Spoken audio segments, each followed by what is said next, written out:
আসসালামু আলাইকুম সবাইকে। যারা দীর্ঘ বিরতির পর আজকে লাইভে এসেছি, বেশ কিছু বিষয় আমার কাছে মনে হয়েছে আপনাদের প্রতি আমার জবাবদিহিতা রয়েছে এবং সেই দায়বদ্ধতা থেকে আমার কাছে মনে হয়েছে সেই জিনিসগুলো আপনাদেরকে পরিষ্কার করা উচিত, যাতে করে আপনাদের যে সংশয়গুলো তৈরি হয়েছে, অনেকগুলো জিজ্ঞাসা তৈরি হয়েছে, অনেকগুলো প্রশ্ন আপনাদের তৈরি হয়েছে, সেই বিষয়গুলো যেন আমরা পরিষ্কার করতে পারি। সেই জায়গা থেকে আজকের এই লাইভে আসা। তো আপনারা যারা আমাদেরকে পার্লামেন্টে দেখছেন, আমরা পার্লামেন্টে বিরোধী দল হিসেবে আপনাদের প্রতিনিধিত্ব আমরা করছি। আপনারা দেখেছেন গত সপ্তাহটা অনেকটা ইভেন্টফুল একটা উইক ছিল, সেই উইকে আপনারা দেখেছেন সংসদ থেকে বিরোধী দলের ওয়াকআউট আপনারা দেখেছেন, সংসদে আপনারা দেখেছেন সংশোধনী বিতর্ক, সেখানে সংবিধান সংশোধনী বিতর্ক সেখানে হয়েছে। আপনারা দেখেছেন সেখানে বিভিন্ন এমপিরা বিভিন্ন সংস্কার নিয়ে সেখানে তারা তাদের আর্গুমেন্টগুলো সেখানে প্লেস করেছে। আপনারা দেখেছেন সেখানে অনেকগুলো অর্ডিন্যান্স সেখানে বিলে পরিণত করা হয়েছে, আইনে রূপান্তর করা হয়েছে। অনেকগুলো বিলকে সেখানে সংশোধনী আকারে সংসদে উত্থাপন করা হয়েছে, কিছু কিছু বিলকে সংসদ থেকে বাতিল করে দেওয়া হয়েছে, সংসদে উপস্থাপনই করা হয় নাই। তো সেই জায়গা থেকে আমার কাছে মনে হয়েছে আপনারা অনেকগুলো এক্সপ্লেনেশন ডিজার্ভ করেন।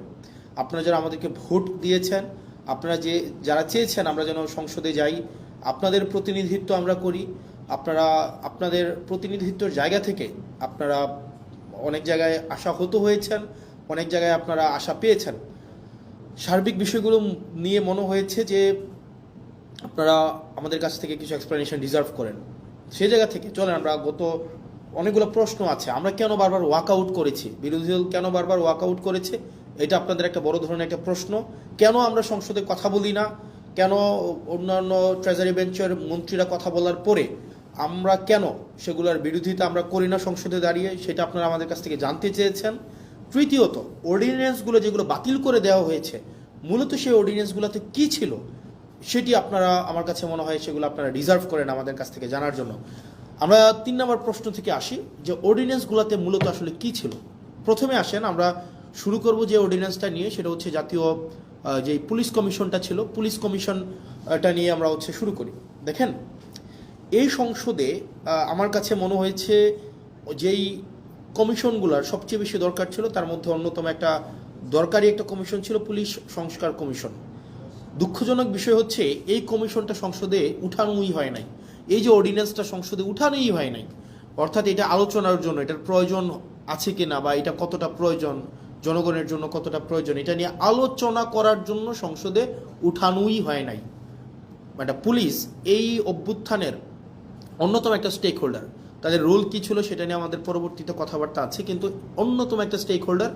আমরা পরবর্তী রাষ্ট্র ব্যবস্থাটা যদি জনবান্ধব করতে চাই তাহলে পুলিশের স্বাধীনতা না, পুলিশের সুরক্ষাটা আমাদের প্রয়োজন ছিল। কিন্তু দুঃখজনক বিষয় হচ্ছে সেটা নিয়ে এই সংসদে কোনো ধরনের কথা সরকারি দল বলতে দেয়নি। সরকারি দল এই অর্ডিন্যান্সটাকে জাস্ট ল্যাপস করে দিয়েছে। এবার আসেন এই সংস্কার কমিশনে কি ছিল আমাদের। আপনি যদি মনে করে দেখেন তো, আবু সাইদ হত্যা মামলার যে রায়টা হয়েছে, যেই এএসআই ছিল উনি কিন্তু বারবার করে বলছিলেন যে আমার কোনো দোষ নাই, সরকার আমাকে নির্দেশ দিয়েছে, আমি সেই নির্দেশ অনুযায়ী গুলি করেছি। ঠিক সেটাই, পুলিশকে নির্দেশ দেওয়া হয়, সেই নির্দেশকে লফুল নাকি আনলফুল সেটাকে অ্যাসেস করা কিন্তু পুলিশের পক্ষে সেটা সম্ভব হয়ে ওঠে না। তো আমাদের যে পুলিশটা গড়ে উঠেছে, এই পুলিশ সম্পর্কে আমাদের যে ধারণা, সেই ধারণাটা কি, সে পুলিশ হচ্ছে খারাপ, পুলিশ ঘোষ খায়, পুলিশ হচ্ছে দুর্নীতিগ্রস্ত, পুলিশ হচ্ছে চাঁদাবাজ, পুলিশের জমি দখল করে, মানুষের সম্পদ দখল করে বাসা থেকে উঠাই নিয়ে যায়। অর্থাৎ জনগণ এবং পুলিশের সম্পর্কটা এরকম বিরোধের একটা সম্পর্ক। জনগণের বিরুদ্ধে পুলিশের যে একটা চিত্র আবহমান কাল থেকে প্রতিষ্ঠিত করা হয়েছে, এটা আসলে রাষ্ট্রের জন্য কোনো সুখকর নয়। পুলিশ কিন্তু জনগণের বিরুদ্ধে থাকার কথা ছিল না। পুলিশকে যেভাবে ঘুষখোর হিসেবে উপস্থাপন করা হয়েছে, রাষ্ট্র যেভাবে পুলিশকে হাতিয়ার বানিয়েছে দমনপীড়নের, সরকার যেভাবে দমনপীড়নের হাতিয়ার বানিয়েছে পুলিশকে, এটা হওয়ার কথা ছিল না। সেজন্য এই অভ্যুত্থানের পরে আমরা চেয়েছিলাম যে পুলিশকে একটা গুণগত সংস্কার হোক। কিভাবে গুণগত পুলিশের এই সংস্কারটা হোক, সেটা হচ্ছে আমরা চেয়েছিলাম পুলিশের যে একটা অভিযোগ আছে, আপনি দেখেন পুলিশের বর্তমান পরিস্থিতি, পুলিশ হচ্ছে, আমি ব্যক্তিগতভাবে মনে করি রাষ্ট্রের সবচেয়ে নিরীহ যদি রাষ্ট্রের কোনো অঙ্গ সংস্থা থাকে সেটা হচ্ছে পুলিশ। পুলিশকে মারতে বললে মারে, ছাড়তে বললে ছাড়ে, ধরতে বললে ধরে। পুলিশের এর বাইরে কিন্তু কিছু করার নাই। পুলিশকে যেই তার ঊর্ধ্বতন কর্মকর্তা যেই অর্ডার দেয়, সেটা লফুল হোক আর আনলফুল হোক, পুলিশ কিন্তু এটাকে বাস্তবায়ন করতে হয়। সেই জায়গা থেকে আমরা চেয়েছিলাম যে, এবং পুলিশের কিছু সমস্যা আছে। যেমন পুলিশের 1 নম্বর সমস্যা হচ্ছে পুলিশ সারাদিন ডিউটি করতে হয়, মানে অলমোস্ট 24/7 ডিউটি করতে হয়, তাকে ওভারটাইম দেওয়া হয় না। পুলিশ, আপনি যদি রাজারবাগ পুলিশ লাইনগুলোতে যান বা বাংলাদেশের থানাগুলোতে যান, আপনি গিয়ে দেখবেন পুলিশ যে ধরনের হচ্ছে অমানবিক জীবনযাপন করে, মানে পুলিশের যে অমানবিক জীবনযাপন, এটা মানে যেটা আনইমাজিনেবল, এই একটা অমানবিক জীবনের মধ্যে থেকে, এবং তার যে বেতন কাঠামো আছে সেটা নিয়ে কথা নাই বলি, তাকে ওভারটাইম দেওয়া হয় না, তাকে অলওয়েজ সিনিয়রদের যে অর্ডার, এটা আনলফুল হইলেও তাকে এটা বাস্তবায়ন করতে হয়, এবং তাকে এটা বাস্তবায়ন যদি না করে তাহলে তার পদায়ন, তার পদোন্নতি, তার হচ্ছে ট্রান্সফার, এই সবগুলোকে হচ্ছে আটকে দেওয়া হয়। এবং দুঃখজনক বিষয় হচ্ছে, পুলিশ যদি সরকারের কোনো ইচ্ছার বাইরে যায়, অন্যায্যভাবে সরকার একটা অন্যায্য একটা অর্ডার করছে, এটার বাইরে যদি পুলিশ যায়, তার চাকরি অলমোস্ট ইম্পসিবল হয়ে ওঠে। এখন দেখেন, পুলিশের এই যে ক্ষোভ, পুলিশের প্রতি যে এইসব অন্যায্য অবিচার করা হচ্ছে, তার পোস্টিং, প্রমোশন, পদোন্নতি সবগুলো রাজনৈতিক ইচ্ছার উপরে নির্ভর করা হচ্ছে। বাংলাদেশে পুলিশ যারা সরকারের যত বেশি পদলেহন করে, যারা সরকারের সবচেয়ে বেশি কাছাকাছি থাকে, যারা সরকারি দলকে সবসময় হচ্ছে পৃষ্ঠপোষকতা করে, তারা ভালো পোস্টিং পায়, তারা ভালো প্রমোশন পায়। সেজন্য সরকারের লিগ্যাল অর্ডার করুক অথবা আনলিগ্যাল অর্ডার করুক, এই কারণে পুলিশরা সবসময় চায় সরকারের মনোরঞ্জনের মধ্য দিয়ে ব্যস্ত থাকতে।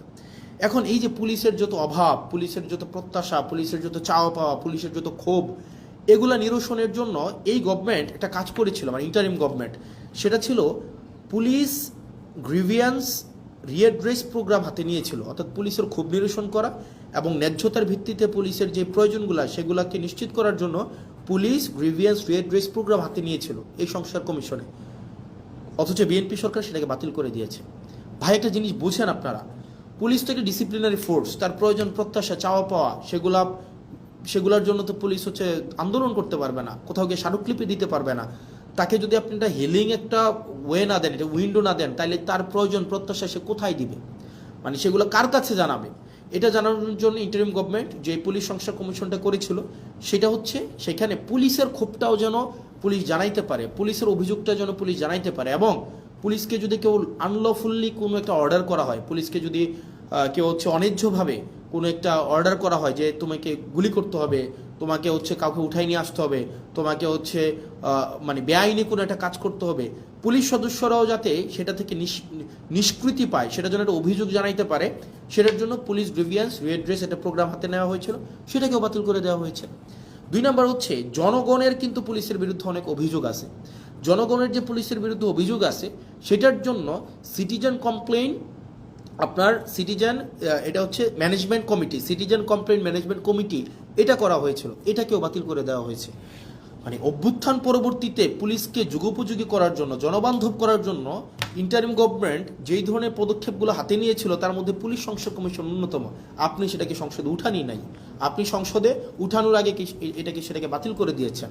তো সেই জায়গা থেকে পুলিশের প্রতি, পুলিশকে যে রাজনীতি আবার করবে না, রাজনৈতিক হাতিয়ারে আবার পরিণত করবে না, পুলিশের যে উপরের যে পোস্টিংগুলো আছে, যেখানে প্রমোশনগুলো আছে, সেগুলোকে যে আবার রাজনীতিক করবে না, সেটার নিশ্চয়তা কিন্তু না। এবং সেটা খুবই দুঃখজনক, মানে সেটা খুবই দুঃখজনক। আপনারা আমার সামনে যারা আছেন, আপনারা আমাকে শুনতে পাচ্ছেন কিনা স্পষ্ট, বা দেখতে পাচ্ছেন কিনা, আপনারা আমাকে একটু জানাবেন কাইন্ডলি যে আমাকে স্পষ্ট দেখতে পাচ্ছেন কিনা। আমি নিশ্চিত না, কারণ শুরু থেকে আমি কথা বলছি। তাহলে দেখেন, পুলিশকে আমাকে যুগোপযোগী করতে হবে, পুলিশকে জনবান্ধব করতে হবে, পুলিশকে রাষ্ট্রের লাঠিয়াল বাহিনী হিসেবে, পুলিশকে যদি আমি রাষ্ট্রের লাঠিয়াল বাহিনীতে পরিণত করি, এবং পুলিশকে যদি ছাড়তে বললে, পুলিশ আমাদেরকে মাঝে মাঝে এসে বলে যে ভাই আমাদের পরিণতি হয়েছে এটা, সরকার ছাড়তে বললে ছাড়ি, মারতে বললে মারি, ধরতে বললে ধরি, অর্থাৎ আমাদের এই তথৈবচ অবস্থা। এখন এই তথৈবচ অবস্থা থেকে মুক্তির জন্য পুলিশ শুধুমাত্র লিগ্যাল অর্ডারটা বাস্তবায়ন করবে, এবং পুলিশ সরকারের লাঠিয়াল বাহিনী হইবে না, পুলিশ জনবান্ধব হবে, পুলিশ জনগণের হবে। সেটার জন্যই কিন্তু হচ্ছে সংস্কার কমিশনটা করা হয়েছিল। দুঃখজনক বিষয় হচ্ছে, এই সংস্কার কমিশন এই সরকার এটাকে ল্যাপস করে দিয়েছে, এটাকে উঠাইয়ে নাই। তার মানে এই সরকার যে অ্যাটিটিউড, এই সরকারের যে মনোভাব পুলিশকে নিয়ে, এই সরকারের যে চাওয়া পাওয়া পুলিশকে নিয়ে, সেটা হচ্ছে এই সরকার পুলিশকে আবার একটা লাঠিয়াল বাহিনীতে পরিণত করতে চায়। কারণ সে যতই বলুক আমরা এগুলাকে বিবেচনা করব, আমরা এটাকে আরও বেশি সুন্দর করে, আরও বেশি শক্ত করে নিয়মের মধ্য দিয়ে এটাকে করব, আলটিমেটলি কিন্তু এটা করছে না, বা করবে কিনা সেটা কিন্তু আমরা আস্থা পাচ্ছি না। পরবর্তীতে যদি আরও ভালো সংস্কার কমিশন আপনি করতেন, তাহলে এই কমিশনটাকে আপনি স্বীকৃতি দিয়ে পরবর্তীতে আপনি ভালো সংস্কার কমিশন করতেন, আপনি কিন্তু সেটা করেন নাই। তার মানে পুলিশ সংস্কার কমিশনেরকে বাতিল করার মধ্য দিয়ে এই সরকারের মনোভাব কি বা কোন দিকে যাচ্ছে সেটা কিন্তু আমরা বুঝতে পারি। এরপর আসেন দ্বিতীয়ত মানবাধিকার কমিশন। মানবাধিকার কমিশনের যে বিষয়টা, সেটা হচ্ছে মানবাধিকার কমিশনের সাথে আমাদের, আমি সিম্পল ভাষায় বলছি, মানবাধিকার কমিশনের সাথে আপনার তিনটা বিষয় সম্পৃক্ত। এক, মানবাধিকার কমিশনের সাথে আপনার গুম কমিশন সম্পৃক্ত। আমাকে কি স্পষ্টভাবে শুনতে পাওয়া যাচ্ছে কিনা? স্পষ্টভাবে শুনতে পাওয়া যাচ্ছে আমাকে একটু? ইয়েস।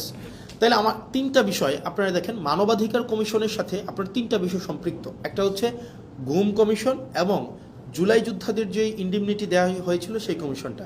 আমি সিম্পল ভাষায় বলি মানবাধিকার কমিশনটা কি ছিল।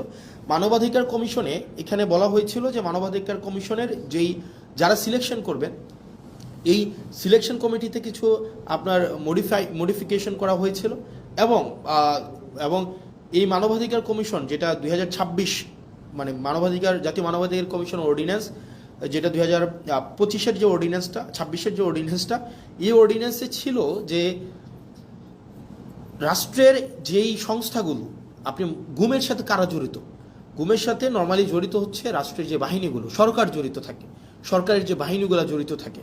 মানবাধিকার কমিশন যদি চায় এই বাহিনীগুলোর বিরুদ্ধে, তারা নিজেরাই হচ্ছে ইনভেস্টিগেট করতে পারবে। দুঃখজনকভাবে বিষয় হচ্ছে আপনার 2009 সালের মানবাধিকার কমিশনে যেটা হচ্ছে, সেখানে মানবাধিকার কমিশনের এই এখতিয়ার নাই।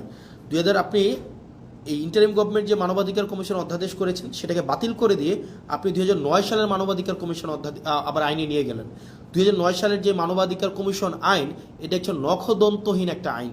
এই আইনের কোনো ধরনের হচ্ছে, এই আইনটা শুধুমাত্র খাতা কলমে আছে, এটার কোনো বাস্তবায়ন নাই, এবং এটা সরকারের একটা দপ্তর। আপনি এটাকে মিনিস্ট্রির আন্ডারে নিয়ে আসলেন। মানবাধিকার কমিশনটাকে আপনি একটা মন্ত্রণালয়ের অধীনে নিয়ে আসলেন। মন্ত্রণালয়ের অধীনে কি যুক্তিতে নিয়ে আসলেন?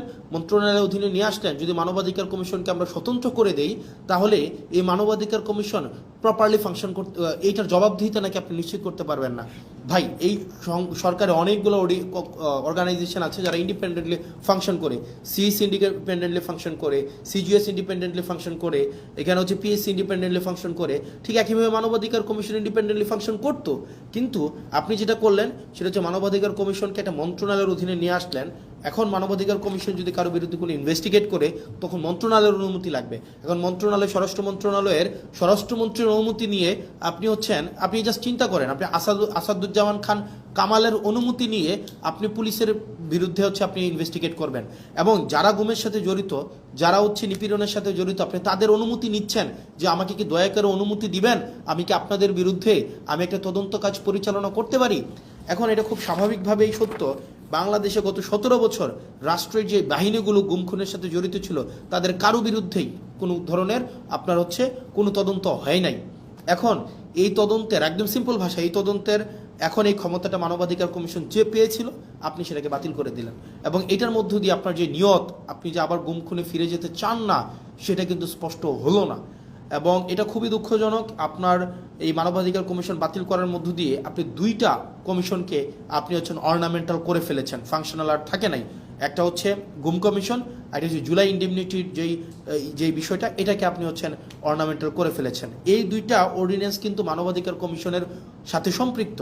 তো সেই জায়গা থেকে আপনার এই সরকারের যে উদ্দেশ্য, সেটা কিন্তু প্রশ্নবিদ্ধ। তৃতীয়ত, সুপ্রিম কোর্টের সচিবালয় অধ্যাদেশটাকে আপনি বাতিল করে দিলেন। এটাকে আপনি আবার নিয়ে আসলেন আইন মন্ত্রণালয়ের অধীনে। আপনি বলছেন যে বিচার বিভাগকে আপনি পৃথকীকরণ করবেন, বিচার বিভাগকে আপনি স্বাধীন করবেন, কিন্তু সেটাকে আবার আইন মন্ত্রণালয়ের অধীনে আপনি রাখলেন। এবং এই সরকার, অন্তর্বর্তীকালীন সরকার যতগুলো ভালো কাজ করেছিল এবং যতগুলো কাজ ওয়াইডলি সেলিব্রেটেড হয়েছিল, তার মধ্যে কিন্তু এই সুপ্রিম কোর্টের সচিবালয়ের অধ্যাদেশটা অন্যতম। কারণ একটি বিচারক, খেয়াল করেন, একটা বিচারক যদি নির্মোহভাবে অবজেক্টিভভাবে তার বিচার কার্য পরিচালনা করতে চায়, তাকে আপনি অবশ্যই তাকে সুযোগ দিতে হবে। এখন একটা বিচারকের পোস্টিং, প্রমোশন, পদোন্নতি সবগুলো যদি আপনার আইন মন্ত্রণালয়ের উপরে নির্ভর করে, রাজনৈতিক সদিচ্ছার উপরে নির্ভর করে, তখন দেখা যাবে কোনো রাজনৈতিক কোনো বিবাদে যখন বিচারক কোনো একটা রায় দিবেন, সেই রায় যদি সরকারের পছন্দ না হয়, আপনি তাকে সোজা খাগড়াছড়ি পোস্টিং করে দিলেন, বান্দরবনে পোস্টিং করে দিলেন, এবং তাকে আপনি আলাদা বাজেট দিচ্ছেন না তার বিচার কার্যের যে সচিবালয় পরিচালনা করার জন্য। সেই জায়গা থেকে আপনি একটা মন্ত্রণালয়ের অধীনে রেখে, আইন মন্ত্রণালয়ের অধীনে রেখে আপনি কখনোই স্বাধীন, অবজেক্টিভ, বস্তুনিষ্ঠ, নিরপেক্ষ বিচার কার্য, বিচার বিভাগ আপনি কখনোই এনশিওর করতে পারবেন না। সেই জন্য অন্তর্বর্তীকালীন সরকার এই বিচার বিভাগকে পৃথকীকরণ করেছিল, বিচার বিভাগকে এম্পাওয়ার করেছিল, এবং বিচার বিভাগ যেন সে তার নিজস্ব সচিবালয়ের মধ্য দিয়ে তার কার্যক্রম পরিচালনা করতে পারে সেটার ব্যবস্থা নিয়েছিল। কিন্তু বিএনপি এসে কী করলো, সেটাকেও বাতিল করে দিল। মানে এটা ইটস ভেরি আনফর্চুনেট। মানে আপনি এই ধরনের একটা প্রোগ্রেসিভ মুভকে আপনি বন্ধ করে দিয়ে আবার আপনি পিছনের দিকে হাঁটা শুরু করলেন। বিচার বিভাগকে আবার আইন মন্ত্রণালয়ের অধীনে নিয়ে আসলেন, আইনমন্ত্রীর অধীনে নিয়ে আসলেন। আইনমন্ত্রীর ইচ্ছা, সদিচ্ছার উপরে পোস্টিং, প্রমোশন, পদোন্নতি সব কিছু নির্ভর করবে। আইনমন্ত্রী সংসদে দাঁড়িয়ে খুব সুন্দর করে বললেন যে উনার নাকি এই ধরনের ক্ষমতা নাই। মাননীয় আইনমন্ত্রী, আপনি যতই সুন্দর করে বলেন না কেন আপনার এই ক্ষমতা নাই, কিন্তু এই জিনিসগুলো, পোস্টিং, পদোন্নতি, এই বিষয়গুলো কিন্তু আপনার ইচ্ছাতেই হয়ে থাকে, আইনমন্ত্রীর ইচ্ছাতেই হয়ে থাকে, এবং এটা হচ্ছে রেওয়াজ। আপনারা আমাদেরকে রেওয়াজ এবং নিয়মের বারবার যেই ধরনের লিস্ট, বারবার যেই ধরনের আপনারা আমাদেরকে সবক দেন, এই সবকের সেটা অংশ। এবং এটার মধ্য দিয়ে আবার আইন বিভাগকে রাজনীতিকীকরণ করা, বিচার বিভাগকে আবার রাজনীতিকীকরণ করা হইল। আবার সেখানে জাস্টিস মানিকের মতো আমরা বিচারক পাইতে যাচ্ছি, আবার ওবায়দুল হকের মতো আমরা বিচারক পাইতে যাচ্ছি, যেখানে আপনার রাজনৈতিক সদিচ্ছার উপরে বিচার কার্য পরিচালনা করা হবে, এবং সেটি আমাদের জন্য খুবই দুঃখজনক, এবং সেটা রাষ্ট্রের জন্য একটা ব্যাকওয়ার্ড মুভ। তারপর পরবর্তীতে যেই কমিশনটাকে, যেই সরকারি মুভকে বা আমাদের অগ্রগতিকে একদম নষ্ট করে দেওয়া হয়েছে, সেটা আমাদের পরবর্তীতে স্থানীয় সরকার রিলেটেড অর্ডিন্যান্স ছিল।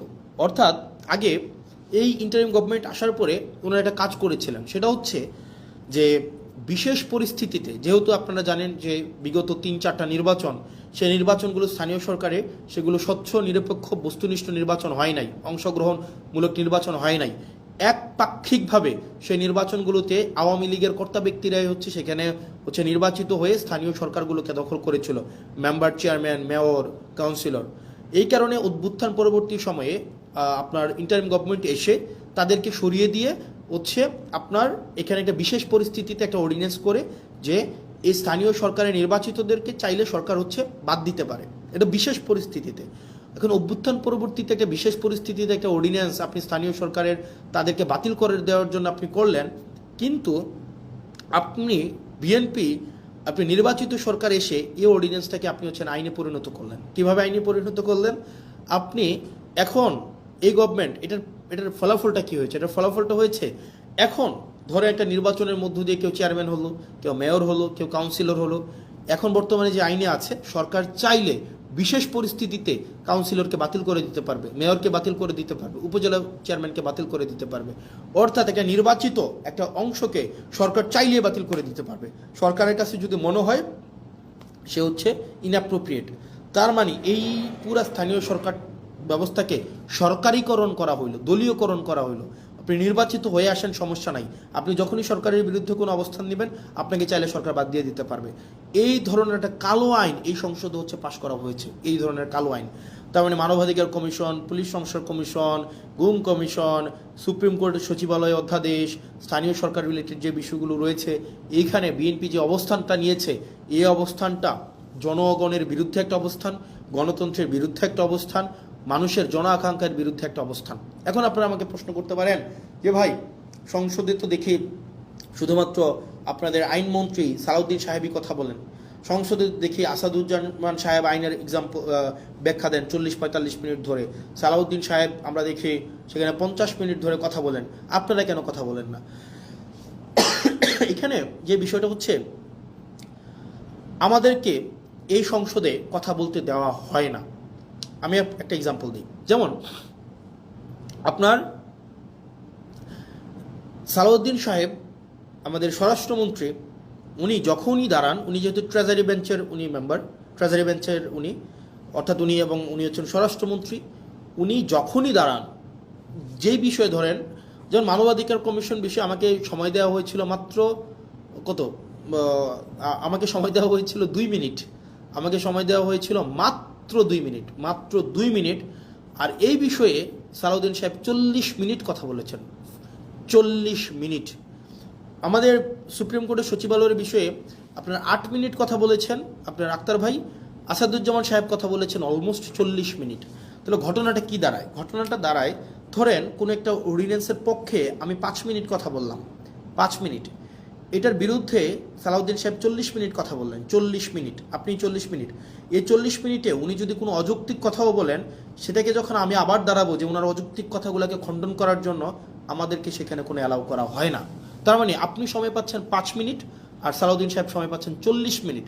আপনার কাছে উনার কথাটাই হচ্ছে কি, উনি উনার মতো করে মনের মাধুরী মিশিয়ে, মেটাফোর দিয়ে, উনি হচ্ছে ইতিহাস টেনে, উনি উনার নিজের ব্যক্তিগত অভিজ্ঞতা, দর্শন সবগুলাকে উনি হচ্ছেন সংমিশ্রণ করে উনার মনের মাধুরী মিশিয়ে উনি কথা বলতে পারেন। এবং সেই জায়গা থেকে আমাদেরকে সময় দেওয়া হয় 2 মিনিট এবং রিকোয়েস্ট করে সময় নেওয়া হয় 1 মিনিট, এবং যখনই আবার সময় চাওয়া হয় তখন আমাদেরকে বলা হয় this is not Shahbag square, it's parliament, which is very unfortunate. কারণ আপনি একই টপিকে আপনার মানবাধিকার কমিশনের বিলের উপরে সালাউদ্দিন সাহেব কথা বলবেন 45 মিনিট, আর সেখানে আমাকে কথা বলতে দিচ্ছেন আপনি 2 মিনিট, আপনি আমাকে 2 মিনিট কথা বলতে দিচ্ছেন। মানে এটা খুবই আনজাস্টিফাইড। যখন এটারই বিরোধিতা আমরা করেছিলাম, যখন এটাই চেয়েছিলাম যে এটার বিরোধিতা হচ্ছে, তখনই হচ্ছে আমাকে বলা হইলো যে this is not Shahbag square, it's parliament. এবং বিএনপি এক ধরনের 2টা কাজে জুচ্চুরি করেছে, জুচ্চুরি মানে সিম্পল জুচ্চুরি করা। জুচ্চুরি করা কি? জুচ্চুরি হচ্ছে ওনারা দিনের আলোতে প্রতারণা করেছে। যেমন জুলাই জাদুঘর একটা অধ্যাদেশ ছিল, এই অধ্যাদেশটা কথা ছিল এটাকে অপরিবর্তিতভাবে সংসদে আইন আকারে পাশ করা হবে। ওনারা কি করলেন? ওনারা একদম সংসদ শুরু হওয়ার সময়, সংসদ একদম বিলটা পাশ করার 5 মিনিট আগে ওনারা এটাকে সংশোধনী আকারে উপস্থাপন করে ওনারাকে বিলটাকে পাশ করায় নিলেন, যেটা কোনো এটাকে একটা কমিটমেন্ট ব্রিচ করা হয়েছে। এটা কথা ছিল না, কথা ছিল এটা অ্যাজ ইট ইজ পাশ করাবে। এখন আপনি আমাকে বলতে পারেন তাহলে আপনারা প্রতিবাদ করলেন না? আমরা অবশ্যই প্রতিবাদ করেছি, এবং আপনারা যদি দেখে থাকেন তাদের যেহেতু মেজরিটি 2/3, তারা এখন কাউকে আর তোয়াক্কা করার প্রয়োজন মনে করে না। তাদের কথা হচ্ছে আপনারা পার্লামেন্টে থাকলে থাকবেন, না থাকলে নাই, আমার যে আইনটা আমি যেভাবে ইচ্ছা আমি করব এবং যেভাবে ইচ্ছা আমি সেটাকে পাশ করব। এবং ওনারা আরও কয়েকটা জায়গায় ওনারা আমাদের সাথে প্রতারণা করে যাচ্ছেন, বাংলাদেশের সাথে প্রতারণা করে যাচ্ছেন। যেমন কথা ছিল প্রত্যেকটা আইন, পূর্ণাঙ্গ আইন অন্তত 3 দিন আগে সবার কাছে ওনারা হচ্ছে পূর্ণাঙ্গ বিলটা ওনারা হাতে দিবেন। ওনারা 3 দিন আগে হাতে দেন না। ওনারা যেটা করেন, ওনারা হচ্ছে বিলটা সংসদে উত্থাপনের 15 মিনিট আগে আপনাকে এতগুলো পেয়ে যায় না ধরাই দিবে, 15 মিনিট আগে। এবং এই 15 মিনিট আগে আপনাকে এই পুরো বিলটার যদি আপনি একমত থাকেন বা দ্বিমত প্রকাশ করেন, এই 15 মিনিটের মধ্যে আপনাকে জানাইতে হবে। এবং এটা হচ্ছে এক ধরনের পুকুর চুরি করার মতো। এবং আপনারা দেখবেন মানবাধিকার পুলিশ সংস্কার কমিশন, এটা কিন্তু সংসদে উত্থাপনের কথা ছিল, কিন্তু ওনারা এই কমিটমেন্টটা ওনারা ব্রেক করেছেন। ওনারা অনেকগুলা কমিটমেন্ট ওনারা সিরিজ আকারে ব্রেক করেছেন। 1 নম্বরে ব্রেক করেছেন, ওনারা বলেছিলেন 98টা অধ্যাদেশ ওনারা অ্যাজ ইট ইজ পাস করবেন। এই অ্যাজ ইট ইজ 98টা কমিশন পাস করার কথা থাকলেও ওনারা সেই জায়গায় ওনারা হচ্ছেন আমাদের জাতির সাথে ওনারা প্রতারণা করেছেন, ওনারা কমিটমেন্ট ব্রেক করেছেন। দ্বিতীয়ত ওনারা বলেছিলেন খ ক্যাটাগরির 16টা সংশোধন আকারে বিলগুলো হচ্ছে সংসদে উপস্থাপন করবেন, সেখানেও হচ্ছে ওনারা হচ্ছেন কমিটমেন্ট রাখেন নাই, ওনারা সংশোধিত আকারে উত্থাপন করে নাই। অনেকগুলো বিল, যে বিলগুলো মানবাধিকার কমিশন, পুলিশ সংস্কার কমিশন, তারপরে হচ্ছে আপনার গুম অধ্যাদেশ, এই বিষয়গুলো বলেছিলেন ওনারা এই সংসদে আলোচনার জন্য ওনারা হচ্ছেন নিয়ে আসবেন, সেখানেও সবগুলা বিল ওনারা নিয়ে আসেন নাই। এখন ওনারা যেহেতু মেজরিটি, ওনারা যা ইচ্ছা তা করতে পারেন। যেমন ওনারা অ্যাসালমকে গতকাল দেখলেন, মানে বাংলাদেশের জন্য আরেকটা কালো, মানে একটা দিন, কালো দিনটা ওনারা দেখেন। অ্যাসালম, আমি সংসদে প্রশ্ন করেছিলাম বাংলাদেশের শীর্ষ 20টা ঋণখেলাপি প্রতিষ্ঠানের তালিকা দেওয়ার জন্য। তো আমির খসরু সাহেব আপনার হচ্ছে ফিনান্স মিনিস্টার, উনি 20টা ঋণখেলাপির তালিকা আমাদেরকে দিয়েছেন, সংসদে সেটা আছেন। এই 20টার মধ্যে 9টাই হচ্ছে অ্যাসালমের প্রতিষ্ঠান। এই অ্যাসালম ইসলামী ব্যাংক থেকে 82,000 কোটি টাকা শুধু ইসলামী ব্যাংক থেকে ওনারা হচ্ছে ঋণখেলাপি করেছে। 82,000 কোটি টাকা ইসলামী ব্যাংক থেকে নিয়ে গিয়েছে অ্যাসালম। আপনার ইন্টারিম গভর্নমেন্ট যখন আসলো, ইন্টারিম গভর্নমেন্টের আপনার হচ্ছে যিনি গভর্নর ছিলেন, এই গভর্নর কি করলেন, এই ব্যাংকগুলোকে বাঁচানোর জন্য 36,000 কোটি টাকা রিফিল করলেন, যেন এই ব্যাংকগুলো জনগণকে এই টাকাটা দিতে পারে এবং ব্যাংকগুলোকে যেন বাঁচানো যায়। 36,000 কোটি টাকা, 36,000 CR। এখন যেটা হয়েছে, গতকাল একটা ব্যাংক অর্ডার পাস করাই নিলেন মেজরিটির বড়াই দিয়ে। ব্যাংক অর্ডারে কি আছে?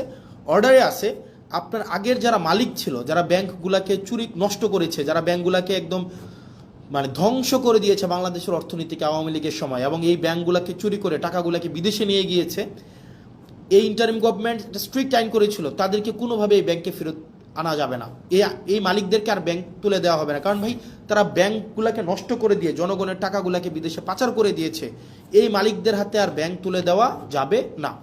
অথচ গতকাল সরকার একটা আইন করলো, সেই আইনটা হচ্ছে কি? আইনটা হচ্ছে যদি 7% টাকা ফেরত দেয়, আপনার 36,000 কোটি টাকার 7% যদি ওনারা ফেরত দেয়, তাইলে আবার তাদের কাছে মালিকানা বুঝাই দেওয়া হবে। তাহলে চিন্তা করেন, তার মানে আপনি টাকা 82,000 কোটি টাকা মারলেন, এখন সরকার এই ব্যাংকগুলোকে বাঁচানোর জন্য আবার 36,000 কোটি টাকা দিল। এখন আপনি মাত্র 7% টাকা ফেরত দিয়ে, তার মানে হচ্ছে 2,500-3,000 কোটি টাকা ফেরত দিয়ে আপনি আবার মালিকানা পেয়ে যাবেন। তার মানে আপনি চুরির সময় চুরি করলেন, চুরি করার সময়, মানে এটা সিম্পল, এটা বোঝানো হচ্ছে যেমন যদি বলতে যাই, আপনার একটা দোকান আছে, এই দোকানে 1 লক্ষ টাকা ছিল, আপনার এই 1 লক্ষ টাকার পুঁজিটাকে পুঁজিটাকে বিক্রি করে দিলেন, একদম আপনার লাভ তো করলেন না, পুঁজিটাকে বিক্রি করে দিলেন, 1 লক্ষ টাকাই আপনি বিক্রি করে দিলেন, নিজের মতো করে খরচ করে ফেললেন, এই 1 লক্ষ টাকা সরাই নিলেন। তখন কি করলো সরকার, আপনার দোকানটা যেন টিকে থাকে, কাস্টমার যেন অ্যাটলিস্ট দোকানে আসতে পারে, দোকানটা যেন টিকে থাকে, সরকার আবার 50,000 টাকা ফেরত দিল, যে তোমাকে দিল যে ভাই তুমি দোকানটাকে কোনো রকমের টিকায় রাখো। সরকার আপনাকে ফেরত দিল এবং বলল কি, আগের যে মালিক, যে 1 লক্ষ টাকা নিয়ে পালাই গেছে, তাকে কোনোভাবেই আর এই দোকানের মালিকানা বুঝাই দেওয়া হবে না। এখন এই সরকার কি করলো, এই সরকার আসার পরে ওই মালিককে আবার এখন সুযোগ দিল যে তুমি যদি মাত্র 7% টাকা ফেরত দাও, মাত্র 7,000 টাকা ফেরত দাও, তাইলে তোমাকে আবার মালিকানা বুঝাই দেওয়া হবে। তার মানে ওই দোকানদার 1 লক্ষ টাকাও খাইছে, পরবর্তীতে সরকারের 50,000 টাকাও পাইছে, এখন মাত্র 7,000 টাকা ফেরত দিয়ে সে এখন এই দোকানের মালিকানা বুঝে পাইবে। মানে এত মানে অযৌক্তিক, অবিবেচনা প্রসূত কোনো সিদ্ধান্ত হইতে পারে, মানে বিএনপি থেকে আমরা পাইতে পারি, মানে এটা কোনোভাবেই গ্রহণযোগ্য ছিল না। তার মানে আপনি 1.5 লক্ষ টাকা, মানে 1 লক্ষ টাকা তো এটা আপনি নিয়েই গেলেন জনগণ থেকে, সরকার আবার আপনাকে 50,000 টাকা দিল এটাকে বাঁচিয়ে রাখার জন্য, এখন মাত্র আপনি 7,000 টাকা ফেরত দিয়ে আপনি এই ব্যাংকের মালিকানা বুঝে পাবেন। সরকার এই ধরনের একটা কালো আইন করলো, কাকে খুশি করার জন্য? অ্যাসালমকে খুশি করার জন্য। কাকে খুশি করার জন্য? রাষ্ট্রের মাফিয়াদেরকে খুশি করার জন্য, যেটা বিএনপি থেকে খুবই আনঅ্যাকসেপ্টেবল একটা হচ্ছে মুভ। এই অ্যাটিটিউডটা যদি অব্যাহত থাকে, আপনি দেখেন বিএনপির যিনি HPM honourable prime minister Tarique Zia, ওনার মুভমেন্টগুলো যদি আপনি দেখেন, ওনার মুভমেন্ট হচ্ছে আপনি দেখবেন খুবই অ্যাকোমোডেটিভ, মানে খুবই অ্যাকোমোডেটিভ। আপনি দেখবেন খুবই সুন্দর পিয়ার স্টান্ট করতেছে, এই প্রোগ্রামে যাচ্ছে, ওই প্রোগ্রামে যাচ্ছে, খুবই ডিসেন্ট এবং হচ্ছে ইনক্লুসিভ একটা মুভ দিচ্ছে। কিন্তু অ্যাক্টিভিটিগুলো যদি আপনি দেখেন, বিএনপির অ্যাক্টিভিটিগুলো লাস্ট 2 মাসে, নাম্বার 1 অ্যাক্টিভিটি বাংলাদেশ ব্যাংকে যেভাবে দখল করা হইলো, এই অ্যাক্টিভিটিটা যদি আপনার চোখে পড়ে, বিসিবিকে যেভাবে দলীয়করণ করা হইলো, স্থানীয় সরকারকে যেভাবে ধ্বংস করা হইলো, মানবাধিকার কমিশনকে যেভাবে বাতিল করে দেওয়া হইলো, পুলিশ সংস্কার কমিশনকে বাতিল করে দেওয়া হইলো, সুপ্রিম কোর্টের সচিবালয়কে বাতিল করে দেওয়া হইলো, এরপরে হচ্ছে আপনার এই ব্যাংকগুলোকে আবার দখল করার জন্য দখলবাজদেরকে যে সুযোগটা দেওয়া হইলো, এই অ্যাক্টিভিটিগুলো যদি আপনি একসাথে করেন, তাহলে আপনার কাছে যে বার্তাটা যায়, এই বার্তাটা কখনোই ইতিবাচক কোনো একটা বার্তা না। এই অ্যাক্টিভিটিগুলো যদি আমরা একসাথে যোগ করি, তাহলে যে বিএনপির চেহারাটা দাঁড়ায়, এই বিএনপির চেহারাটা যদি বেগম জিয়া বেঁচে থাকতেন, নিশ্চয়ই উনি সেটার জন্য অবশ্যই দুঃখ পাইতেন, কষ্ট পাইতেন। উনি বেঁচে থাকলে কখনোই এভাবে মানে নগ্নভাবে দলীয়করণ করা হইতো না। উনি জুলাই জাদুঘরকে যেভাবে হচ্ছে বিএনপি দলীয়করণ করার জন্য সবার হচ্ছে দিনে দুপুরে প্রকাশ্যে যেভাবে একটা জালিয়াতির একটা আশ্রয় নিয়েছেন, সেটা ম্যাডাম যদি বেঁচে থাকতেন উনি অবশ্যই সেটার জন্য উনি লজ্জিত হতেন। সার্বিকভাবে বিবেচনায় আপনি যদি দেখেন বিএনপির লাস্ট 2 মাসের মুভ এবং বিরোধী দল আকারে আমরা আমাদের এই সংসদে আমাদের কথা বলার সুযোগ না দেওয়ার যে বিষয়টা, আমাদেরকে শাহবাগ দেখানো হচ্ছে, যে অর্থাৎ আপনি যদি কথা বলতে চান আপনি শাহবাগে যান, শাহবাগে আপনি যা ইচ্ছা তা বলতে পারবেন, এটা পার্লামেন্ট, এখানে আপনি যা ইচ্ছা তা বলতে পারবেন না, এখানে শুধুমাত্র সেটাই বলা যাবে। আপনি বিরোধী দল, আপনি মাত্র এই কয়টা সিট নিয়ে আসছেন, আপনি আবার এত বেশি সময় পাবেন কেন? ভাই আপনি একজন 40 মিনিট ধরে উনি ক্লাস নিতে পারেন, সেখানে আমাদেরকে সময় দেওয়া হয় 2 মিনিট, রেকর্ডে আছে। আপনি যদি দেখেন, আমরা যখন একটা বিলের বিরুদ্ধে দাঁড়াইলাম, মানবাধিকার কমিশনের বিলের বিরুদ্ধে দাঁড়াইলাম, আমাকে সময় দেওয়া হলো যে মিস্টার আবদুল্লাহ আপনার সময় 2 মিনিট। আর এইটার রিভার্টাল যখন আসাদুজ্জামান সাহেব দিলেন, উনি 25 মিনিট প্লাস হচ্ছে উনি রিভার্টাল দিলেন। তার মানে উনার কোনো সময় মানে নাই, উনি যতক্ষণ ইচ্ছা কথা বলতে পারবেন, উনি দাঁড়াইলেই উনার মাইক অন করবেন, উনি সালাউদ্দিন সাহেব দাঁড়াইলেই উনার মাইক অন হবে, এবং উনার রেকর্ডের জন্য উনারা সব কিছু বলতে পারেন। কিন্তু আমাদের রেকর্ডের জন্য আমাদের মাইক অন করা হয় না। আমরা 50 বার 20 বার শুরু থেকে যদি হাত তুলে রাখি, আমাদেরকে এই সময়টা দেওয়া হয় না। এটা নাকি সংসদের রেওয়াজ। তো সংসদের রেওয়াজ এবং সংসদের আইন আসলে কোনটা কি, সবগুলো হচ্ছে সরকার যেভাবে চাইবে সেটাই, যেটা অভ্যুত্থান পরবর্তী সময়ে যেটা আমাদের জন্য অপ্রত্যাশিত ছিল। প্রিয় বাংলাদেশবাসী, আপনাদের আমার কাছে মনে হয়েছে আপনারা কিছু এক্সপ্লানেশন ডিজার্ভ করেন। কারণ দিন শেষে আমরা হচ্ছে দিন শেষে কোনো না কোনোভাবে আমরা বেনিফিটেড। আমরা যারা ক্ষমতায়, আমরা যারা চেয়ার পেয়েছি, আমরা যারা মন্ত্রী হয়েছি, আমরা যারা এমপি হয়েছি, আমরা কোনো না কোনোভাবে বেনিফিটেড। এটা নিঃসন্দেহে, এটা বলার কোনো সুযোগ নাই, আমরা বেনিফিটেড। কিন্তু যারা জীবন দিয়েছে, যারা আত্মত্যাগ করেছে, যারা রাস্তায় নেমে এসেছিল, যারা হচ্ছে জুলাইয়ে, আরেকটা ইম্পর্টেন্ট বিষয়, জুলাইয়ের কথা মনে হওয়াতে, খুবই পুর স্ক্রিপ্টেড একটা নাটক বিএনপি আপনারা হচ্ছে পার্লামেন্টে করছে, খুবই পুরলি স্ক্রিপ্টেড। সেটা হচ্ছে কি, ওনারা বলতেছে, বারবার বলতেছে ওরা জুলাই সনদের পক্ষে, মানে বারবার কিন্তু বলতেছে জুলাই সনদের পক্ষে, যে আমরা প্রত্যেকটা দাড়ি কমা সহ আমরা জুলাই সনদ বাস্তবায়ন করব। তো আমরা যখন বলতেছি যে জুলাই সনদের অর্ডারটা আপনাকে বাস্তবায়ন করতে হবে, তখন যেটা হইল, ওনারা একদিন একটা নাটক সাজাইল। ওনাদের পন্থী কিছু ছাত্রদল, যুবদল সহ অনেকে আছে যে তাদের এই অভ্যুত্থানে ফেসিবাদ বিরোধী প্রত্যেকটা রাজনৈতিক দল সমানভাবে অংশগ্রহণ করেছে। তাদের আত্মত্যাগ ছিল, তাদের দীর্ঘ লড়াই ছিল, তাদের দীর্ঘ হিস্ট্রি ছিল।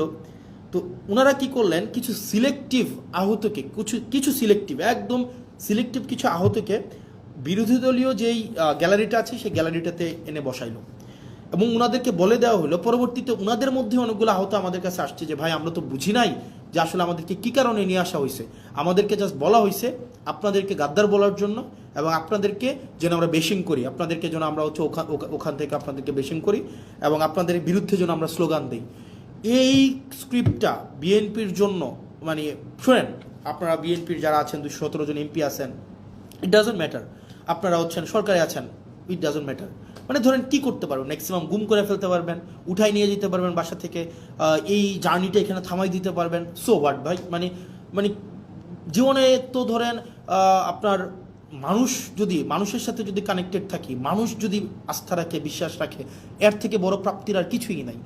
আপনারা ওই দিন যে স্ক্রিপ্টটা সাজাইলেন, আপনারা যে নাটকটা সেদিন সংসদে করলেন, এবং আমরা দেখলাম মাননীয় প্রধানমন্ত্রী প্রত্যেক আহতের সাথে একজন একজন করে কথা বলে আসার পরেই ওই আহতরা ওই গ্যালারি থেকে আমাদেরকে বিভিন্নভাবে, ওখানে আপনারা দেখলেন এটা সিন ক্রিয়েট করা হয়েছে, এবং ওনারা আমাদেরকে বিভিন্নভাবে গালাগালি দিলেন। ওনারা বললেন আমরা জুলাই সনদ চাই, বিএনপি যেভাবে চাই আমরা সেভাবে চাই। তো আমরা জিজ্ঞেস করলাম বিএনপি কীভাবে চাই বলেন তো? ওনারা বললেন না, বিএনপি যেভাবে চাই আমরা সেভাবে চাই। আমি বললাম তো বলেন না বিএনপি কীভাবে চায়? কয় না আমরা এত কিছু বুঝি না, বিএনপি যেভাবে জুলাই সনদ চাই আমরা সেভাবে চাই। এর মাঝখানে 3-4 জন আছে আমাদের কাছে এসে বললো যে ভাই আমরা খুবই দুঃখিত, আমরা আপনাদের সাথে এইভাবে আচরণ করার কারণে, কিন্তু আমাদেরকে এইভাবেই বলা হয়েছে, আমরা যেন আপনাদের বিরুদ্ধে স্লোগান দেই, আমরা যেন আপনাদেরকে হচ্ছে ওখানে অপমান করি, আমরা যেন আপনাদের বিরুদ্ধে এই ধরনের কথাগুলো বলি। মানে it's very unfortunate mister Tarique Zia, honourable prime minister Tarique Zia, it's very unfortunate আপনি পার্লামেন্টে থাকা অবস্থায় এই ধরনের একটা নাটক করা হবে এবং এটার ডিরেকশন আপনি দিবেন।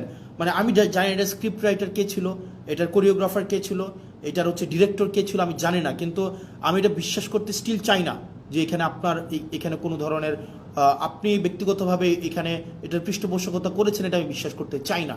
কিন্তু এটা যদি হয়ে থাকে এটা ভেরি আনফর্চুনেট, এটা আপনার জন্য একটা ডিসক্রেডিট। কারণ আপনি এই ধরনের একটা মানে সংসদে যারা মানে বিএনপিপন্থী জুলাই, জামাতপন্থী জুলাই যুদ্ধে এইভাবে ক্লাসিফিকেশন করবেন এবং তাদেরকে দিয়ে প্রেস কনফারেন্স করিয়ে আমাদের বিরুদ্ধে কথা বলাবেন, এবং তারা পরবর্তীতে এসে তারা বুঝবে, তারা স্বীকার করবে যে তাদেরকে ব্যবহার করা হয়েছিল, এর থেকে দুঃখজনক mister Tarique Zia honourable prime minister কিছু হইতে পারে না। এবং এটা আপনার জন্য খুবই ডিসগ্রেস, আমি একজন পলিটিশিয়ান, আমি হচ্ছে একই সংসদে বসি, এবং আমার কাছে মনে হয়েছে লাস্ট 1 মাসের অ্যাক্টিভিটিতে আমাকে অবশ্যই কথা বলতে হবে এবং আপনারা যেই কাজটা করেছেন, আমি জানি না কে এটার স্ক্রিপ্ট রাইটার ছিল, কে এটার ডিরেক্টর ছিল, এটা যদি আপনারা করে থাকেন, এই যে জুলাই যোদ্ধাদের মধ্যে যেই বিভাজন আপনারা করলেন এবং তাদেরকে যেভাবে রাজনৈতিক টুল হিসাবে আপনারা ব্যবহার করলেন, এটা আপনার জন্য এটাতে আপনার লজ্জিত হওয়া উচিত। এবং আমি বিশ্বাস করতে চাই আপনি এই ক্ষেত্রে কোনো ধরনের আপনার নিজস্ব কনসেন্ট ছিল না। আর আপনাকে যারা বুঝিয়েছে, এই স্ক্রিপ্ট রাইটার যারা ছিল, ডিরেক্টর যারা ছিল, তারা আপনাকে বিপদে ফেলবে। প্রিয় দেশবাসী, আমাদের দেশ যেদিকে যাচ্ছে, আমাদের বাংলাদেশ যে পথে হাঁটছে, আমরা যেদিকে যাচ্ছি, কোনো ইতিবাচক বার্তা আমাদেরকে দিচ্ছে না। আমাদের যারা আত্মত্যাগ দিয়েছিল, তারা যে কারণে আত্মত্যাগ করেছিল, রাষ্ট্রের স্ট্রাকচারাল রিফরমেশনের জন্য। কিন্তু দিন শেষে রাষ্ট্রের স্ট্রাকচারাল রিফরমেশন তো হচ্ছে না, আমরা সেটা পারছি না, এটা আমাদের ফেইলিওর, আমরা বারবার বলে যাচ্ছি। এবং বিএনপি থেকে প্রত্যাশা আরও বেশি ছিল। তবে থ্যাংক ইউ বিএনপি, আপনারা এই রং মুভগুলো নিচ্ছেন এবং জনগণ আপনাদেরকে কিভাবে দেখে আপনারা মানুষের কাছে যান। এবং আপনারা যে মনে রাখবেন, বয়স আমার মাত্র 27 বছর 7 মাস, ছোটো মুখে অনেক বড় কথা বলছি। আপনারা সংখ্যাগরিষ্ঠতার যে একটা আত্মতুষ্টিতে আপনারা ভুগছেন, আত্মবিশ্বাসী হওয়াটা ভালো, কিন্তু আত্মতুষ্ট আপনারা যেভাবে হচ্ছেন যে আপনারা যা ইচ্ছা তা করতে পারবেন এই সংখ্যাগরিষ্ঠতার 2/3 মেজরিটির এই বড়াই দিয়ে, মনে রাখবেন সংখ্যাগরিষ্ঠতা কখনোই ভালো কিছু নিয়ে আসে নাই। আপনার 96-তে, আপনার 91-তে সংখ্যাগরিষ্ঠতা ছিল, আর at the end of the day রাষ্ট্রের সংকটের দিকে আপনারা নিয়ে গিয়েছিলেন। 2001-এ যখন আপনারা সরকার গঠন করলেন, তখন আপনারা হচ্ছেন সংকটের দিকে নিয়ে গিয়েছেন। রাষ্ট্র, সরকার, জনগণ আপনাদেরকে সুযোগ দিয়েছিল আপনারা আবার ইতিহাসের ইতিবাচক একটা অংশের পার্ট হওয়ার, কিন্তু দুঃখজনক বিষয় আপনারা সেটা হন নাই। এবং আমাদের অনেক এমপিও আছে, বিএনপির মন্ত্রীদেরকে আসলে রাগাইতে চায় না, মনে করে যে এলাকার বাজেট টাজেট বন্ধ করে দিবে, উন্নয়ন কার্যক্রম বন্ধ করে দিবে, তাদের সাথে আসলে সম্পর্ক নষ্ট করে কী লাভ, আবার সম্পর্ক ভালো রেখেও কী লাভ। যেটা সত্য সেটা বলতে হবে। আমার এলাকার বাজেট বন্ধ করে দিবেন, দেন। আমার এলাকার উন্নয়ন কার্যক্রম বন্ধ করে দিবেন, দেন। পুলিশ আমাকে সহায়তা না করার জন্য আপনারা ফোন দিয়ে বলে দিবেন পুলিশ যেন আমাকে সহায়তা না করে, দেন। আপনি এডমিনকে, প্রশাসনকে বলে দিবেন হাসনাতের এলাকায় হাসনাতকে সহায়তা করিয়েন না, দেন, সমস্যা নাই। দিন শেষে আমি এটা বিশ্বাস করি, বাংলাদেশের জনগণ আমাদের পক্ষে আছে, দেবিদ্বারবাসী আমার পক্ষে আছে। এবং আমার বরাদ্দ বন্ধ করে দেওয়া, আমার এলাকার পুলিশকে আপনারা ফোন দিয়ে বলে দিবেন আমাকে যেন হেল্প না করে, কোনো সমস্যা নেই। আপনি ধরেন এটা যদি মনে করেন আপনার এই ক্ষমতাটা স্থায়ী, এটা সবসময় থেকে যাবে, এটা মানে এটা কোনোভাবেই সম্ভব না। মানে আপনারা আমাকে অসহযোগিতা করেন, ওয়েলকাম। দেবিদ্বারবাসী জানে, দেবিদ্বারবাসী এমনি 17 বছর ধরে বঞ্চিত ছিল, হয়তো আর কিছুদিন থাকবে। আপনারা আমার হয়তো উন্নয়ন কার্যক্রম আটকাই দিবেন, আমার বিভিন্ন কাজ আটকাই দিবেন, পুলিশ হয়তো আমাকে অসহযোগিতা করবে, অ্যাডমিনিস্ট্রেশন আমাকে হয়তো অসহযোগিতা করবে, কিন্তু সত্য বলা থেকে আমাকে বিরত রাখতে পারবে না। সংসদে চেয়ার তো কী হয়েছে, মানে কি হয়েছে ভাই? একটা লাইফে, একটা জীবনে, মানে 2টা ডাল ভাত খায় বেঁচে থাকলেই তো হয়েছে, এর বেশি তো কোনো কিছুর দরকার নাই। মানে মাইরা ফেলবেন, ফাইন, মাইরা ফেললে একটা মহৎ কোনো কিছুর জন্য মৃত্যু, একটা স্বাভাবিক একটা বিছানায় পড়ে মৃত্যু, দুইটা তো সেম না। একটা মহৎ কিছুর জন্য মৃত্যু, আমি নিজেই তো আত্মতুষ্টিতে থাকবো যে না, এটা মহৎ কিছুর জন্য মারা গিয়েছে বা মেরে ফেলা হয়েছে, সো হোয়াট। পরিবার, ব্যক্তিগত স্বার্থ, ব্যক্তিগত চাহিদা সব কিছুর ঊর্ধ্বে উঠে এই বাংলাদেশের দলের ঊর্ধ্বে উঠে বাংলাদেশের স্বার্থ আমাদের প্রয়োজন আছে। বিএনপির আপনারা যারা আছেন, সরকারের আপনারা যারা আছেন, শুধু তো সরকারের বিএনপি নাই, সরকারের গণ অধিকার পরিষদ আছে, সরকারের রাষ্ট্র সংস্কার আছে, আন্দোলনের সাকিব ভাই আছেন। আপনারা যে চুপ করে থাকেন, এগুলো বাংলাদেশকে খুব দুঃখ দেয়, বাংলাদেশের মানুষকে খুব দুঃখ দেয়। যারা জুলাই রাস্তায় নেমে আসছিল, এই জুলাই যারা রাস্তায় নেমে আসছিল, তারা আমাদেরকে এমপি বানানোর জন্য রাস্তায় নেমে আসে নাই, তারা রাষ্ট্র সংস্কারের জন্য আসছিল। দুঃখজনক বিষয়, আপনারা কার প্ররোচনায়, কার কথায় বা কিভাবে আপনারা একটা ব্যাকওয়ার্ড মুভ নিয়েছেন, সেটা আমাদেরকে অনেক বেশি আমাদেরকে কষ্ট দেয়। প্রিয় বাংলাদেশবাসী, আমরা আবার আমাদেরকে এই বিষয়গুলোকে আপনারা আমলে নেবেন। আমাদের যে প্রয়োজন, রাষ্ট্রের কাঠামোগত যে পরিবর্তনগুলো, আমাদের রাষ্ট্রের কাঠামোগত পরিবর্তনগুলোকে আমাদের অবশ্যই নিয়ে আসতে হবে। মানে নো ম্যাটার হোয়াট, কে বাধা দিচ্ছে, কিভাবে বাধা দিচ্ছে, আমাদেরকে রাষ্ট্র কাঠামোর পরিবর্তন না হওয়া পর্যন্ত আমাদের এই লড়াই চালাই যেতে হবে। কিন্তু অত্যন্ত দুঃখজনক বিষয়, দেখেন, মানে এটা আমাদের জন্য খুবই দুঃখজনক। আন্দোলনের সময় দেখা যায় নিম্নবর্ণের মানুষগুলা, নিম্নবর্গের রাজনৈতিক কর্মীরা রাস্তায় এসে জীবন দেয়, ব্যবসায়ীরা তখন এসে টাকা পয়সা দেয়, আন্দোলনের পরে দেখা যায় হচ্ছে রাজনীতিবিদরা আবার ব্যবসায়ীদের সাথে হাত মিলায়, রাজনীতিবিদরা তাদের পদ পদবি পায়, যেমন আমরা পেয়েছি। আমি নিজেকে সেখান থেকে আলাদা করছি না, কিন্তু দিন শেষে জনগণ কিছুই পায় না। মানে আমরা জনগণের জন্য আসলে কি করতেছি? সবগুলা করতেছি দলের জন্য, সবগুলা করতেছি ব্যক্তির জন্য, সবগুলা করতেছি নিজের জন্য। মানে এই পিপলটা কোথায়? পিপল তো আমাদের মধ্যে নাই, মানে আমাদের মধ্যে তো পিপল নাই। মানে আমরা জনগণের জন্য তো কিছু করতেছি না। যারা কোনো কিছু না পাওয়ার জন্য রাস্তায় নেমে আসছিল, যে এই ছেলেটা, আপনাদের মনে আছে জুলাইতে একটা ছেলে মাথার মধ্যে একটা কড়াই বেঁধে পিছনে এইচএসসির এডমিট কার্ডটা বেঁধে রাস্তায় নেমে আসছিল, এই পোলাপয়েন্টগুলো কেন আসছিল রাস্তায় বলেন তো? যে মেয়েটা একটা আপনার হচ্ছে ক্রিকেট ব্যাট হচ্ছে কাঁধ ভেঙে স্কুল ব্যাগে নিয়ে যাচ্ছিল, তার ভাইকে মেরে ফেলতেছে বলে, বা হচ্ছে রাষ্ট্র কাঠামোর এই যে নষ্ট হয়ে গেছে বলে, ওই মেয়েগুলা কি পাইছে? তাদের কাছে আসলে আমরা কি জবাব দিব? যে মায়েরা রাস্তার মধ্যে নেমে আসছিল, তাদের কাছে আসলে আমরা কি জবাব দিব? আমি খুব দুঃখ পাই এই সংসদ, যে সংসদে ইলিয়াস আলীর ওয়াইফ বসে আছে, যে সংসদে হুম্মাম কাদের বসে আছে, যে সংসদে আরমান বসে আছে, সেই সংসদে আপনার গুম অধ্যাদেশ বাতিল করে দেয়, সেই সংসদে মানবাধিকার কমিশন বাতিল করে দেয়। আমরা কিচ্ছু করতে পারলাম না। যেই সংসদে প্রত্যেকটা মানুষ সাফারার, সেই সংসদে আজকে এই সাফারারগুলাই অনেকটা অপ্রেশরের ভূমিকায় অবতীর্ণ হতে যাচ্ছে। আমি বিশ্বাস করতে চাই না এটা। তো দিন শেষে আসলে জনগণ কিছুই পায় নাই, জনগণ সবসময় টুল হিসাবে ব্যবহার করা হয়। তাদেরকে কাজে লাগাইয়া যারা ক্ষমতায় থাকে তাদের ক্ষমতাকে ইলাস্ট্রেট করতে চায়। তো প্রিয় বাংলাদেশবাসী, আমরা আমরা আমরা সরি, আমরা পারছি না। তবে এর মানে এই না যে আমরা হাল ছেড়ে দেব। আমরা আমাদের শেষটা দিয়ে, আমরা আমাদের জায়গা থেকে আমাদের চূড়ান্ত ত্যাগ যদি করতে হয়, সেই ত্যাগের বিনিময় হইল আমাদের এই স্ট্রাকচারাল রিফরমেশনগুলোতে আমরা কোনোভাবেই কম্প্রোমাইজ করব না। আপনারা একবার ভাবেন তো, আপনারা এখন যারা আমাকে দেখছেন এই পাশে, যারা কেউ আমাকে দেখছেন, কেউ আমাকে শুনছেন, কেউ আমাকে গালাগালি করছেন, আপনারা যারা গালাগালি করছেন তারা সহ আপনাদের সবাইকে একটা প্রশ্ন। 2024 সালে বা 2023 সালে রাষ্ট্র সংস্কারের এই প্রস্তাবনাগুলো যদি শেখ হাসিনা দিত, যে এই ধরনের একটা মানবাধিকার কমিশন করা হবে, এই ধরনের একটা পুলিশ সংস্কার কমিশন করা হবে, এই ধরনের একটা হচ্ছে বিচার বিভাগ পৃথকীকরণ, সুপ্রিম কোর্টের সচিবালয় পৃথকীকরণের একটা কমিশন করা হবে, 2023 সাল বা 24 সালে দিত এই ধরনের একটা প্রস্তাব, আপনারা বলেন তো বিএনপি এটার বিরোধিতা করতো? বিএনপি এটার বিরোধিতা করতো না। বিএনপি এগুলোকে লুফে নিত, এই রাষ্ট্র কাঠামোর এই প্রস্তাবটাকে বিএনপি লুফে নিত। তার মানে বিরোধী দলে থাকতে মানবাধিকার আরাম, সরকারি দলে আসলে সেটা হয়ে যায় হারাম। বিরোধী দলে থাকলে পুলিশের স্বাধীনতা চাওয়া আরাম, সরকারি দলে আসলে পুলিশের সুরক্ষা এবং স্বাধীনতা চাওয়া হয়ে যায় হারাম। বিরোধী দলে থাকলে বিচার বিভাগের স্বাধীনতায় রাস্তা গরম করতে দেখা যায়, কিন্তু সরকার গঠন করার পরে আর এই হচ্ছে আপনার বিচার বিভাগের স্বাধীনতা তখন হয়ে যায় হারাম। এই যে দ্বিচারিতা, চেয়ার পরিবর্তনের সাথে সাথে, ঋতু পরিবর্তনের সাথে সাথে, দিক পরিবর্তনের সাথে সাথে এই যে দ্বিচারিতা আপনাদেরকে জনগণ বিচ্ছিন্ন অবশ্যই করবে। প্রিয় দেশবাসী, আমরা আমাদের জায়গা থেকে প্রত্যেকটা মানুষ, আমি বিশ্বাস করতে চাই আমাদেরকে আর এই যে ধরেন ওই যে একটা কথা আছে না, ভূগোল বুঝায়া আমাদেরকে জনগণ বিরোধী কোনো ধরনের কর্মসূচি করে ফেলবে সরকার, এই সরকারের এই সুযোগ আমরা দিব না। জীবন চলে গেলে জীবন দিব, যান চলে গেলে যান দিব, কিন্তু রাষ্ট্রবিরোধী, সরকার বিরোধী মানে কোনো ধরনের কোনো কার্যক্রম করতে দেব না। রাষ্ট্রবিরোধী, জনগণ বিরোধী। অনেকেই বলেন যে ভাই আপনি যেভাবে কথা বলতেছেন, এই যে একজন বলতেছে আপনাকে তো সরকার ফান্ড বন্ধ করে দিবে, দিক, সো হোয়াট? মানে আমি কি সরকারের পা চাটবো নাকি?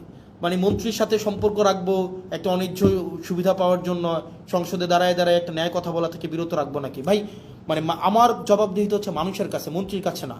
মন্ত্রী এই বছর আছে, আরেক বছর থাকবে না, এই টার্ম আছে, আরেক টার্ম থাকবে না, কিন্তু জনগণ সবসময় থাকবে।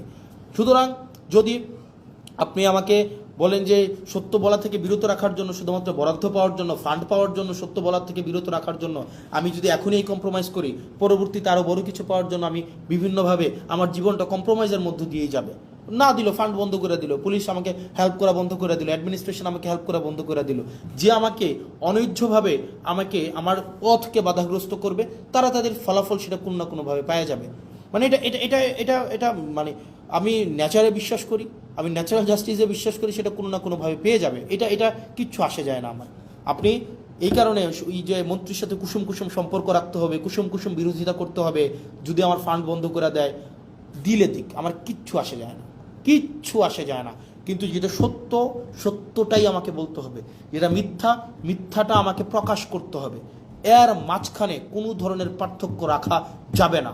পুলিশ আমাকে সহযোগিতা করলেও আমার কিচ্ছু আসে যায় না, প্রশাসন আমাকে সহযোগিতা করলেও কিচ্ছু আসে যায় না, সরকার আমাকে সহযোগিতা করলেও আমাকে কিচ্ছু আসে যায় না, আমার হচ্ছে মন্ত্রীরা আমার বিরোধিতা করলেও আমার কিচ্ছু আসে যায় না, মন্ত্রী আমার ফান্ড বন্ধ করে দিলেও আমার কিচ্ছু আসে যায় না, সচিবরা আমাকে অসহযোগিতা করলেও কিচ্ছু আসে যায় না।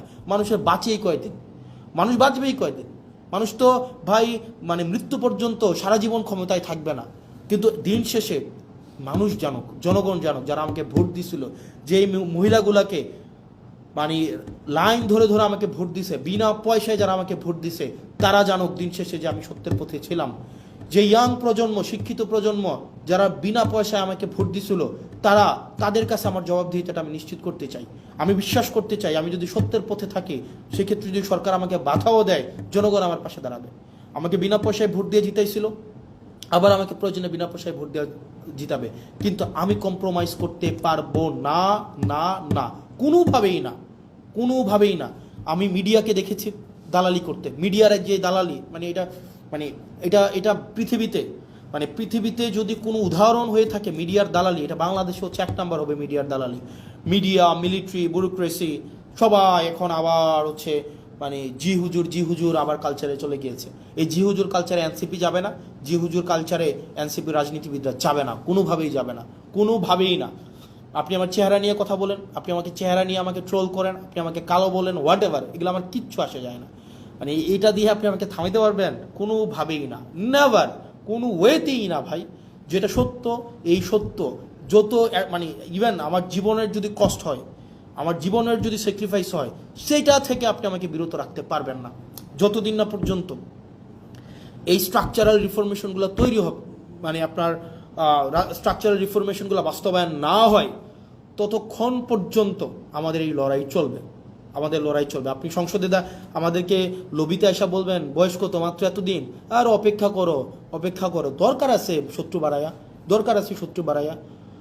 যদি কেউ শত্রু হইতে চায়, মানে আমার প্যারা নেই, কিচ্ছু আসে যায় না, কিচ্ছু আসে যায় না। প্রিয় বাংলাদেশবাসী, আপনারা জানেন দিন শেষে যে কারা বাংলাদেশের বিরুদ্ধে অবস্থান নিচ্ছে, অ্যাসালমের পক্ষে অবস্থান নিচ্ছে, যারা কারা সংস্কারের বিরুদ্ধে অবস্থান নিচ্ছে, স্বাধীন বিচার বিভাগের বিরুদ্ধে অবস্থান নিচ্ছে, স্বাধীন পুলিশ সংস্কার কমিশনের বিরুদ্ধে অবস্থান নিচ্ছে, কারা এই স্থানীয় সরকার ব্যবস্থাকে নষ্ট করে দিচ্ছে, এটাকে আবার ফেসিবাদের দিকে নিয়ে যাচ্ছে, কারা সংস্কারের কথা বলে তারা তাদের 31 দফা থেকেও পিছনে হটছে, জুলাই সনদ অক্ষরে অক্ষরে বাস্তবায়নের কথা বলেও কারা পিছনে হচ্ছে চলে যাচ্ছে।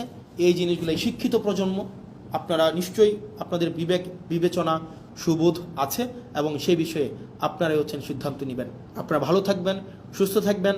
যারা গালাগালি দিচ্ছেন তাদের গালাগালিকে আমি স্বাগত জানাই, সেটার কখনোই প্রতিবাদ করি নাই, সেটা অব্যাহত রাখেন, সেটা নিয়ে কিচ্ছু আসে যায় না। কিন্তু একই সাথে সাথে এটাও আপনারা তো এমনি নিষিদ্ধ আছেন এখন, আপনাদের আপনাদের দেখবেন নেতারা হচ্ছে বিদেশে বিলাসবহুল জীবনযাপন করে, আওয়ামী লীগের।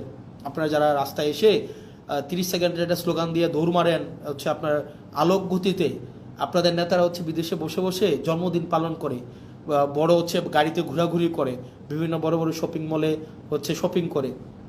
তো নেতার পা আপনারা যারা চাটেন, আপনার নেতার পা চাটার আগে একবার ভাইবেন আপনারা কাদের পা চাটতেছেন।